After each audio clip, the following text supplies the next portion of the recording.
Yang saya hormati Ibu Santi, Ibu Doktor, Mbak Anissa juga sebagai pembicara sebelumnya. Ini sebenarnya saya juga bukan sivitas akademika dari UNAIR, jadi mohon izin. Terima kasih Beli Satria yang sudah mengundang. Jadi seperti yang Mbak Fanya sampaikan sebelumnya, saya pembina UKM di Sidoarjo. Jadi selama 2 tahun kurang lebih ini kita sudah membina sekian banyak UKM. Saya sambil share ya. Oke, nah ini saya Lintang dari urbandelta.co.id. Jadi kita adalah pembina UKM. Kurang lebih kita sudah membina 800 yang terdaftar, yang lulus kemarin 200 sekian.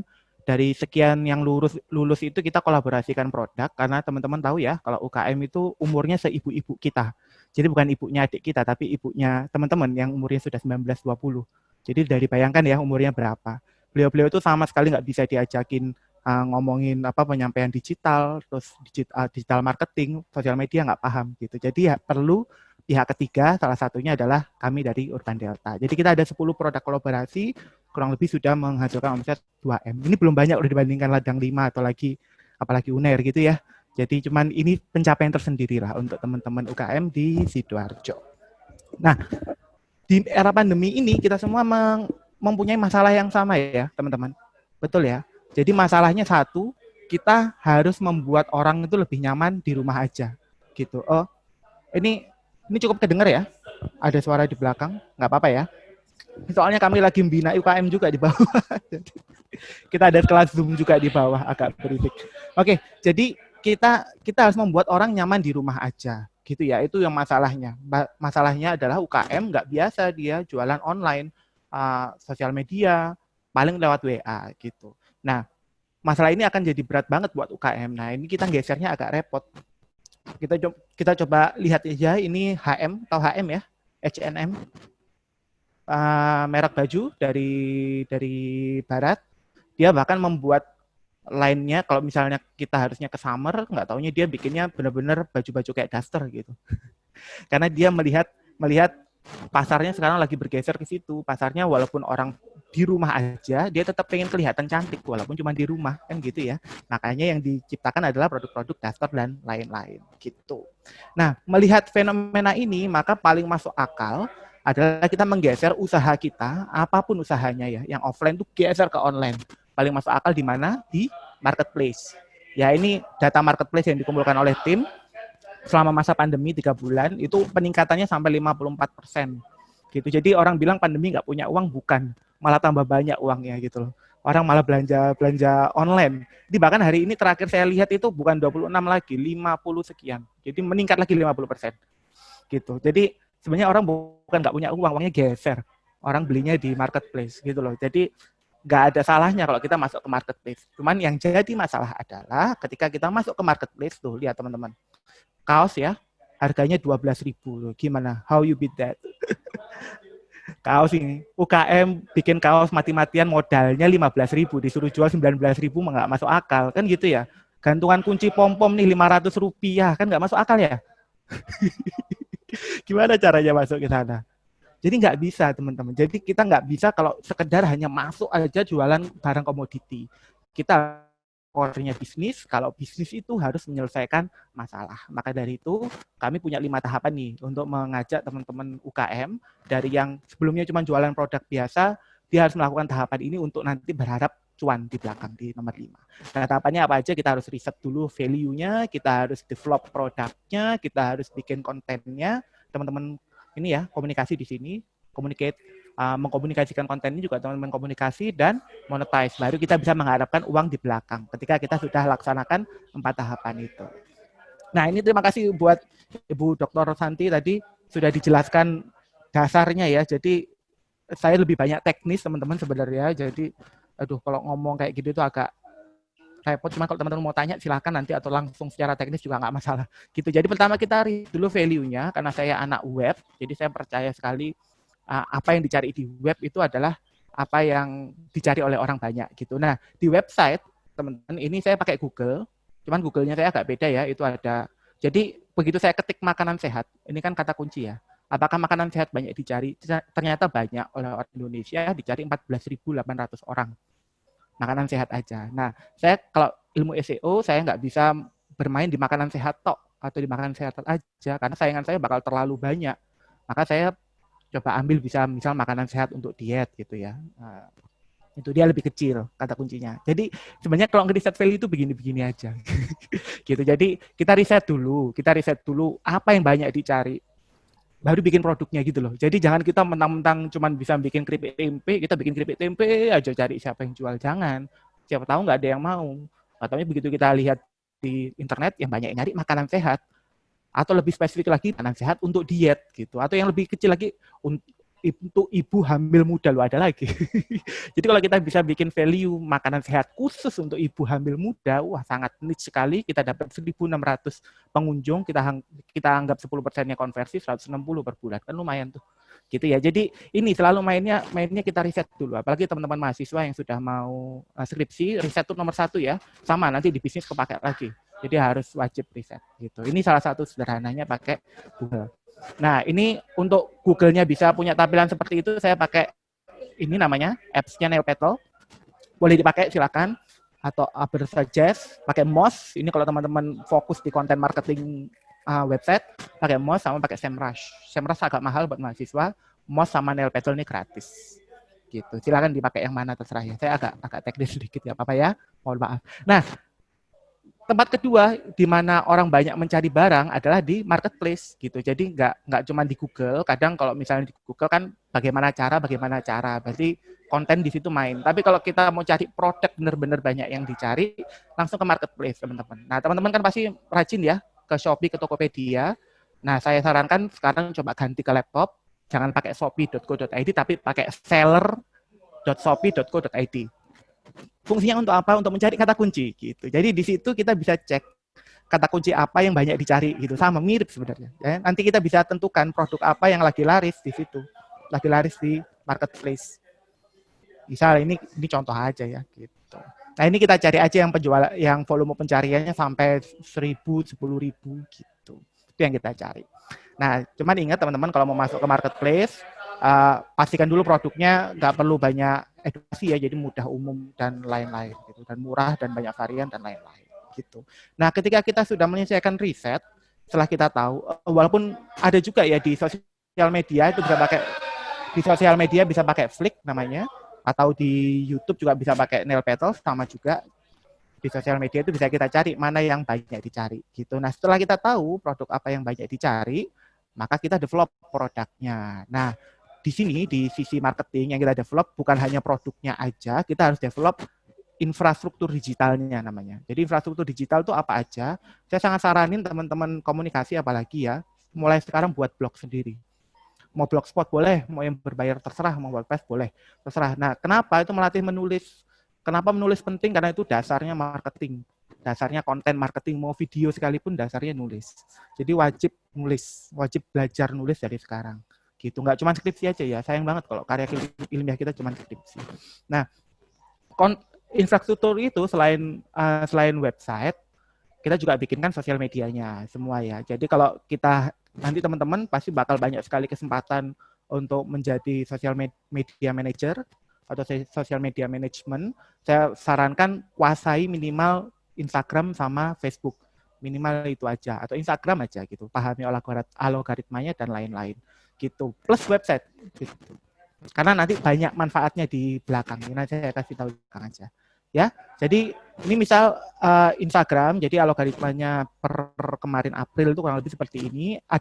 Sudah ada SEO-nya ya di Instagram. Jadi kalau teman-teman jualannya makanan sehat, usahakan namanya itu ada misal Unerfood makanan sehat / makanan sehat kayak gitu ya. Tetap harus dikasih kata kuncinya di bio juga. Sekarang mulai begitu soalnya. Nanti bahkan di caption juga begitu, karena sudah mulai ke indeks, Instagram ke indeks ke Google. Jadi sayang banget kalau nggak pakai kata kunci. Gitu, kalau di Facebook dia nggak bisa pakai kata kunci, kita mainnya fanpage. Jadi murni share-sharean aja. Gitu. Nah, jangan lupa juga setiap kita bikin fanpage, kita bikinkan grupnya. Bedanya apa? Gini, fanpage itu isinya untuk jualan aja, sedangkan grupnya ini untuk komunikasi gitu. Jadi kan intinya tadi jangan bangun monolog tapi bangun komunikasi, betul ya? Komunikasi itu di grup, nggak bisa di fanpage. Gitu. Jadi wajib kita bikin fanpage-nya sama grupnya. Capek Mas ya, memang capek, tapi uangnya ada gitu. Tapi duitnya ada. Dan ini yang paling kemakan sekarang itu begitu. Kita wajib bikin konten marketingnya gitu. Nah, ketika kita sudah ciptakan produknya, sudah kita ciptakan infrastrukturnya, yang sudah kita riset, baru kita bikin konten. Konten itu kan maknanya. Jadi kan percuma nih kalau kita punya barang bagus tapi nggak ada cerita di dalamnya. Nah, sama ini akhirnya maknanya dibuat dengan apa? Dengan konten. Kontennya konten tulisan di website, terus ya, gitu. Nah, boleh selang-seling boleh semuanya bareng boleh, intinya harus konsisten setiap hari, gitu. Nah, untuk membuat konten, karena saya anak SEO ya, saya percaya sekali dengan SEO, saya riset dulu kata kunci apa yang banyak dicari yang sesuai dengan usaha saya, gitu ya. Jadi saya cari lagi macam-macam nih. Kalau di Instagram bisa pakai all hashtag untuk cari hashtag mana yang banyak dicari, atau display purposes itu juga banyak. Mencari berapa banyak hashtag yang dicari gitu. Nah, untuk mengakali konsistensi, saya pakai ini misal Instagram nih ya. Di Instagram ini saya pakai jadwal. Jadi saya jadwal dalam satu minggu itu satu hari saya luangkan hanya khusus untuk bikin konten di Instagram. Karena saya kan nggak cuman ngatur satu akun aja nih, banyak sekali akun yang saya atur. Jadi satu hari full itu saya bikin konten untuk satu minggu bahkan satu bulan, langsung kita taruh di aplikasi schedule-nya gitu. Ini macam-macam, ini Milanote dulu, cuma sekarang saya pakai Facebook Creator itu untuk Facebook sama Instagram, itu free, semuanya free, gratis.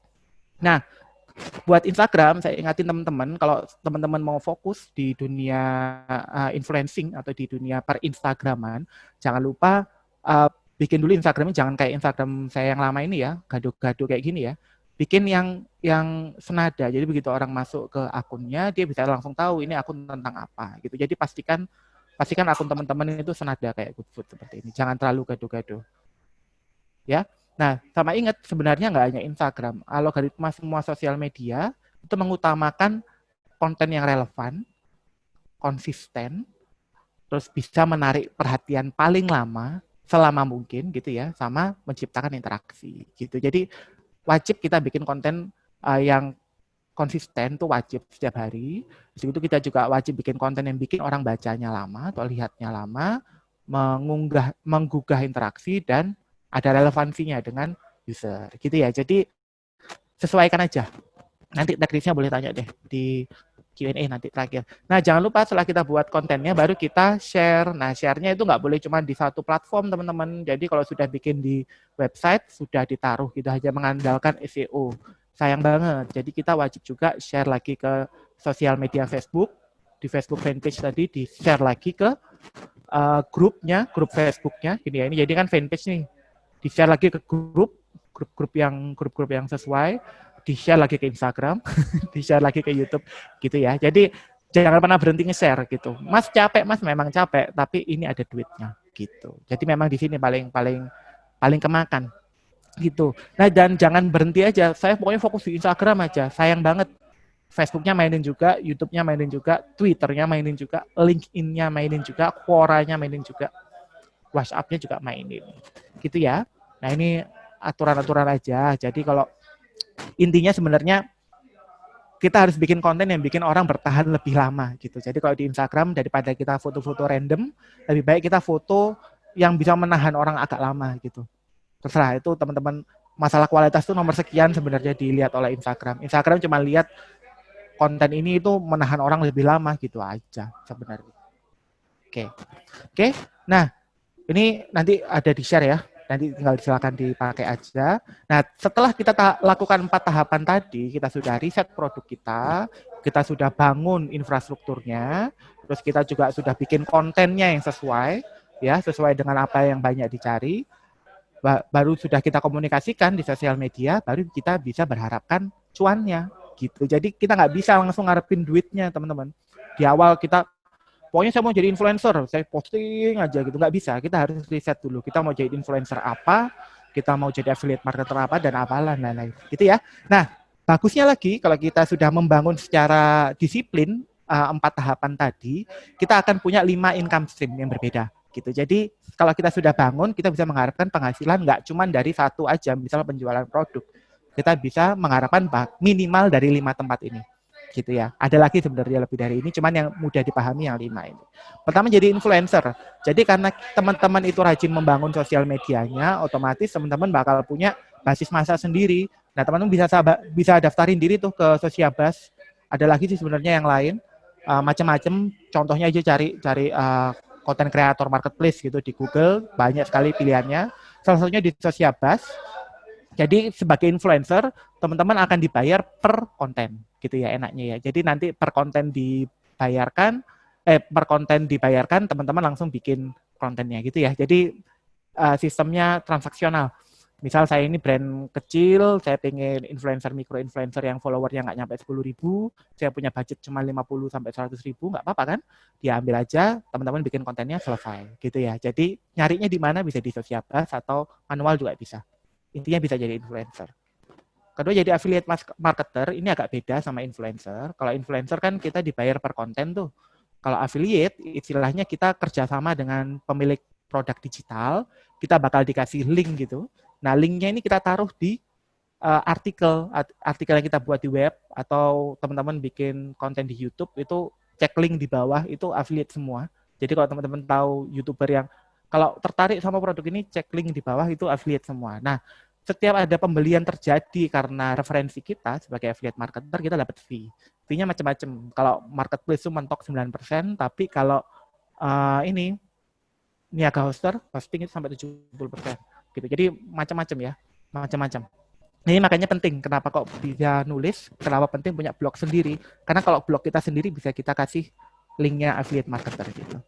Nah, selain itu teman-teman juga bisa, karena teman-teman sudah riset barangnya, misal seperti saya ini, saya riset nggak taunya banyak nih teman-teman yang kebingungan barang apa yang paling banyak laris di Shopee atau di Tokopedia. Nah, itu akhirnya saya dengan tim bikin produk yang istilahnya untuk merisetkan barang-barang apa yang paling laris di sosial media gitu. Jadi intinya seperti itu, personal product. Jadi teman-teman sebagai pemilik konten kreator bisa bekerja sama, jangan sendirian ya, bisa bekerja sama dengan UKM, bisa bekerja sama dengan usaha yang sudah besar untuk membuat sebuah produk signature atau produk yang khusus buat teman-teman sekalian. Nah, ini contohnya Ata ya, nggak usah sebesar Ata, sekecil saya aja juga bisa punya produk sendiri gitu. Jadi Ata ini mungkin gede, nah ini yang bikin kaos kan bukan Ata sendiri pasti, dia kerjasama sama konveksi, dia kerjasama sama orang yang bisa bikin kaos beneran. Itu Ata cuman ramein aja di sosial media. Sama teman-teman juga bisa, teman-teman walaupun cuman punya 1.000 follower, 10.000 follower, 10.000 itu nge-follow teman-teman gitu. 10.000 itu orang mau denger teman-teman semua. Gitu. Silakan dijualin barang yang kira-kira sesuai. Ya, ini salah satu channel. Nah, keempat namanya display ads. Display ads ini AdSense, kalau teman-teman paham YouTuber ya. Nah, YouTuber itu pemasukannya nggak cuma dari AdSense, tapi dari affiliate yang nomor 2 tadi itu. Begitu juga anak-anak website. Jadi kalau teman-teman punya blog sendiri, selain bisa dapat uang dari affiliate, bisa dapat dari AdSense juga, AdWords di Google gitu. Ini tambahan aja, nilainya nggak terlalu banyak, tapi lumayan buat passive income-nya teman-teman. Karena terus ada ya, artikelnya teman-teman kan selalu ada di dunia digital nih, jadi nggak kemana-mana. Nah, sama terakhir bonus bisa menjadi personal brandingnya teman-teman. Karena kalau teman-teman sudah rajin banget di sosial media, rajin mengkomunikasikan suatu hal yang ekspertisnya teman-teman akan dikenal sebagai seseorang gitu. Seperti misalnya saya ini dikenal sebagai pembina UKM, jadi ya saya dapat kesempatan untuk bicara seperti hari ini gitu. Nah, itu makanya penting teman-teman untuk membangun platform teman-teman sekalian, untuk meriset masalah yang ada di sekitar teman-teman, ciptakan solusinya, ya, berikan makna pada solusinya, baru dikomunikasikan. Nah, baru bisa menghasilkan uang, teman-teman. Jangan sekedar viral-viral aja, nggak ada duitnya, sayang banget, gitu ya. Ya ini saya Lintang, jadi sekian aja sih presentasi hari ini. Mudah-mudahan menggugah sedikit. Kalau ada pertanyaan nanti di Q&A ya. Itu sosial media saya silakan, atau ada nomor HP silakan mau dikunjungi silakan juga.